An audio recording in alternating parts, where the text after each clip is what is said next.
15 નંબરનો દરવાજો તૂટી પડ્યો. લાખો લીટર પાણી વહી ગયું.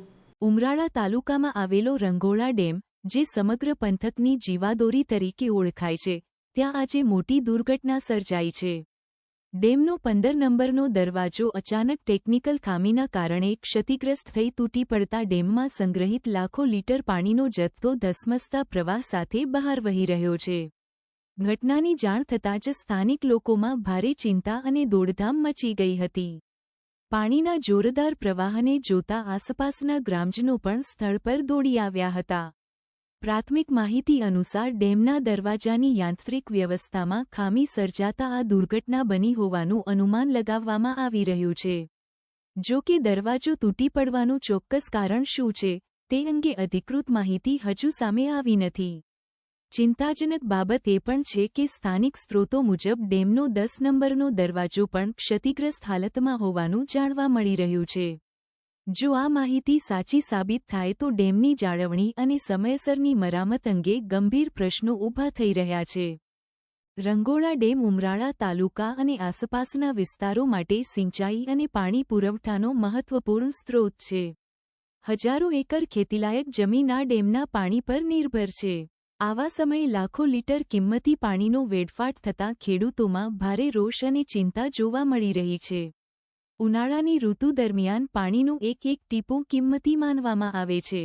ત્યારે આ પ્રકારની દુર્ઘટનાને કારણે મોટા પ્રમાણમાં પાણી વહી જતા ભવિષ્યમાં પીવાના પાણી અને સિંચાઈ માટેની ઉપલબ્ધિ પર અસર થવાની શક્યતા પણ વ્યક્ત કરવામાં આવી રહી છે. સ્થાનિક લોકોનું કહેવું છે કે જો ડેમની સમયાંતરે યોગ્ય જાળવણી અને ટેકનિકલ ચકાસણી કરવામાં આવી હોત તો કદાચ આવી ગંભીર ઘટના ટાળી શકાય તેમ હતી. હવે લોકો દ્વારા સમગ્ર ઘટનાની ઉચ્ચસ્તરીય તપાસ કરાવી જવાબદાર અધિકારીઓ સામે કાર્યવાહી કરવાની માંગ ઉઠી રહી છે. હાલ સંબંધિત સિંચાઈ વિભાગના અધિકારીઓ અને ટેકનિકલ ટીમ ઘટના સ્થળે પહોંચી ગઈ છે. તૂટેલા દરવાજાનું નિરીક્ષણ, નુકસાનનું મૂલ્યાંકન અને પાણીના પ્રવાહને નિયંત્રિત કરવા માટે તાત્કાલિક કામગીરી શરૂ કરવામાં આવી હોવાનું જાણવા મળી રહ્યું છે. આ સમગ્ર ઘટનાને લઈને ઉમરાળા સહિત સમગ્ર ભાવનગર જિલ્લામાં ચિંતાનો માહોલ છવાઈ ગયો છે અને હવે સૌની નજર તંત્ર દ્વારા લેવામાં આવનારા પગલાં પર કેન્દ્રિત થઈ છે.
દરવાજા નંબર